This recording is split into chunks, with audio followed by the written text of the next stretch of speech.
All right, good morning, good evening, wherever you are. Today we're going to talk about central angles and arc measurements. Yesterday, or on Friday, we talked about what circles are. Today we're going to be talking about some stuff that you can do with circles. This is probably the first most basic thing you can do with circles. It's a central angle. That'll be our first definition, a central angle. You have to excuse my voice. I think I'm losing my voice today. So, central angle is just an angle. It's just an angle like any other angle. But the vertex, the center of the angle, the middle piece of the angle, is the center of a circle. So I forgot to label this, but if you come over here, we call this point C, and here in the middle. Okay. A good example of a central angle is angle SCH. Angle SCH between these two radii right here. That's a good angle right there. Angle SCH. So this is an angle, just like any other angle, but it's a central angle because its vertex is at the center, right? So it's a central angle. Makes sense, right? Okay, every central angle has two associated arcs. Okay, we're going to write it like this: a minor arc and a major arc. You guys can probably guess, minor arc means small arc, right? So we want the smallest arc from S to H. So the arc is just the outside of the circle, right? Just a piece of the outside of the circle. So if we want the smallest piece from S to H, then we would take this piece, right? Maybe we'll do it in a different color, actually. We would take this piece right here, right? If I get out my highlighter, right, we would take this piece. That's the shortest arc right there. And we denote this arc SH. So if you only put 2 points, look, I've only put 2 letters, okay? If you only put 2 letters, then it's minor. So I'm going to write 2 letters in here so we can remember. If you only put 2 letters, then it's a minor arc. So this is just defined as a piece of the circle.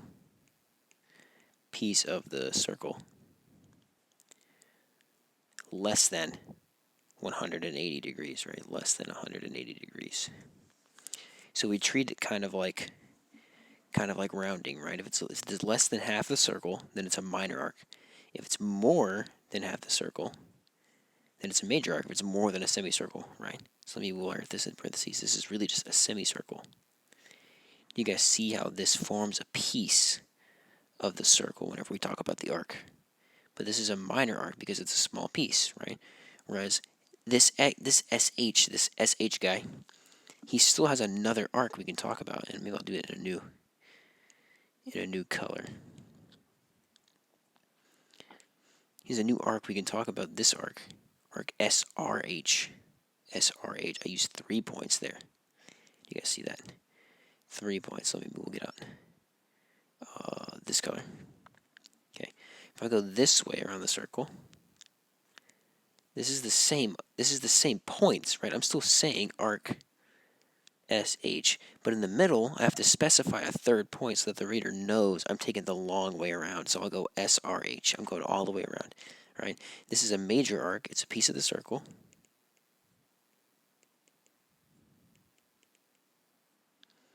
Right? That's greater than 180 degrees. Greater than 180 degrees. Okay. So, with any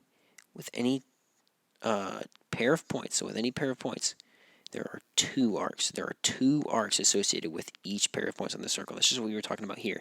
Whenever you pick the points S and H on the circle, so you pick S and you pick H, you get 2 arcs. You get arc SH, right? That's the shortest one. And then just reiterating, right? You get another arc SRH, which is or you can write SLH. That's the same thing, right? Because you're still passing through that point, okay? Cool. So, in class, we would name this theorem, whoever discovers it, but for the sake of the video, if you want to pause, you can figure it out, and feel free to name it your own theorem if you want to, okay? But here we've drawn a circle. We want to figure out the sum of its central angles, of all the central angles, right? So what we can do is we can just use vertical angles. Well, actually pause if you want to watch, but we can use vertical angles to conclude this, right? That this must be 90. Oh, and then by supplementary, this must be 90 and this must be 90. So this is 90, this is 90, this is 90, this is 90, and that takes up the whole circle. So the total of all of them must be 360 degrees, which is just 4 times 90. That's all that is. Okay, and that makes sense, right? A circle is 360 degrees. That's what we should be getting. So since I discovered it, I'll call it Shirley's theorem. Why not? Okay, but you guys can call it whatever you want, whatever helps you remember. Even you can write maybe over here something that helps you remember. I'll call it the central angle theorem. That's what it's typically called, the central angle theorem. That's what I'll refer to it as. Okay. So if we go to the next page,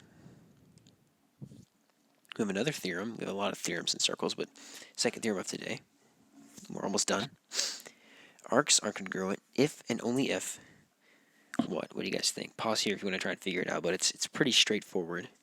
It's pretty straightforward. The arcs are congruent if and only if their angles, their central angles are congruent. Their central, I don't know if you guys have enough space on your paper to write this, but their central angles are congruent. Feel free to go off of the blank if you don't have enough room. Okay, so I have one angle here. If this was like, I don't know, 10 degrees, right? Then this would be 10 degrees. Okay, well then this associated arc would be 10 degrees, and this associated arc here would be 10 degrees. So when you refer to an arc, you refer to it by the measure of its central angle. So maybe we'll write that down over here and make a star. Okay. On your paper, when you refer to an arc, it has the measure of its central angle. It has the measure of its central angle. It has the measure of its central angle. So arc ES, let's just say this, arc JE, arc JE, my bad, arc JE. All right, it has a measure of, the measure of arc JE is 10 degrees. Okay, well the measure of angle JC, the center of the circle, JCE, is also 10 degrees. Okay, so these are equal. These are the same. It doesn't matter if you put 10 here or not. You can erase this. Put whatever number you want. Put X, right? Put X here, X here, X here, X here. Does that make sense? So, and that tells us that arcs are congruent if only if their central angles are congruent. Okay, so this next theorem has to do with the same picture we just used. So I'll go ahead and erase some stuff I put on here. Okay, but it's just talking about the addition. So arc JES. So this whole guy here, maybe I'll mark it in highlighter. This whole arc here is equal to what? What two pieces make up that arc? Okay. Arc JES right here is equal to arc JE plus arc ES. Oops, I didn't mean that. You guys see that? You guys kind of see how that works, right? The length along this plus the length along this is the length along the whole thing, of course, right? That kind of makes sense. So if this is 10 and this is 10, then this is 10 and this is 10. And so the whole thing, arc JES, the measure of arc JES, okay, is 20 degrees. It's 2x degrees, is whatever it is, right? It's not always double. It's not always double, but it is always the sum, okay? So it's always the sum. All right. For our last thing for today, our last theorem for today, is arc length. Now, we're thinking in terms of the length, right? So if I had the radius here, what is that? If I had the radius here, and this was like radius r, okay, then my circumference would be all the way around this whole circle that got cut off a little bit, it looks like. So this circle that comes all the way around, right? The circumference of its whole thing is equal to, from Friday, if you guys remember, pi d, or 2 pi r. Okay? So my circumference around the whole thing is 2 pi r, right? Well, my arc length, if I think about this, and you guys can try and come up with this on your own, feel free to pause and try and come up with the length of just this piece. If I wanted just this piece of the circle that corresponds to x degrees, what would be its length? If the whole circle's length is c, right? So I guess you could say this. If the entire circle's length is c, right? And I only want I only want a part of it, right? I only want a piece of it. I only want a, I don't know, it looks like a tenth to me. I only want a tenth of that, right? Okay, well, how else can we write this arbitrarily, right? I want c times x degrees over 360 degrees. I want this piece of the whole circle. Look at this. X is just the piece I want. It's just the piece I want. 360 is all of it. So you end up getting c times the x you want over the entire circle, right? Over the entire circle. Okay. So for our last thing today, we'll do two quick examples. So first we'll find the central angles of each, and then we'll use the circle circumference, okay? So the central angle for each piece. So if this is 3/4, this is 3/4, right, of the whole circle. Well, then what's this angle? What's this angle? Oh, I hear you saying it must be 3/4 times 360. It must be 3/4 of 360, right? What's 3/4 of 360? That's 270 degrees. Okay, cool. So this is 270 degrees. That's this central angle here. Okay, well, what's 1/6 of 360? Let's see. What's 1/6 of 360? It is, I believe it's 30 degrees. I'm sorry, 60 degrees. I'm silly. 60 degrees, right? So this right here is 60 degrees. Oh, okay. What's this last piece then? Well, if this is 270 and this is 360, this last piece must be 360 minus 60 minus 270, right? What's that? That's the same as 300 minus 270, or 30 degrees, right? Okay. So now we know all the pieces of the circle, right? Well, look at this. If the circumference of the whole thing is 24, all the way around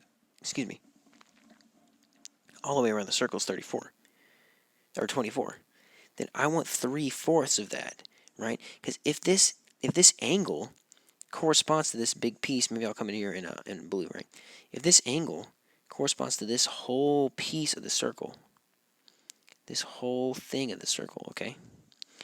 Then what I'm looking for here, what I'm saying is I'm saying that the circumference times 3/4, right? Times 3/4 is this whole piece, is the piece that I'm looking for. So the piece, the length of this arc on the outside is, and we'll just point it out like this, is 3/4 of 24, which is 16. Okay. So what then? I'm sorry. 3/4 of 24 is not 16.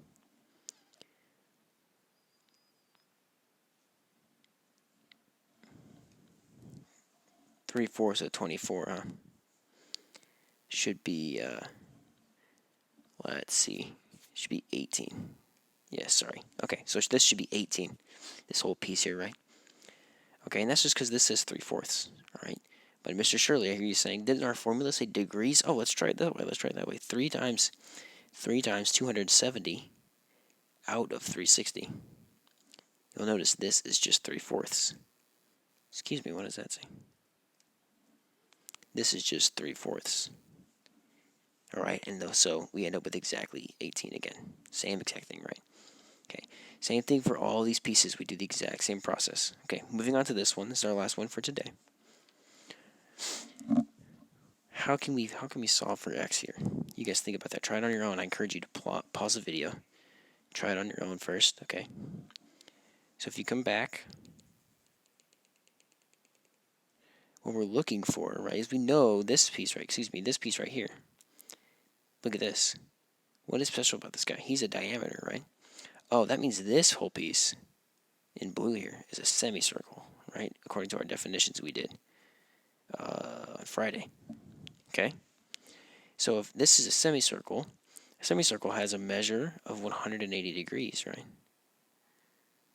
Of 180 degrees. Oh, okay. So these guys must all add to 180. So x plus 6, that's my first piece, right? Plus 7x, that's my second piece.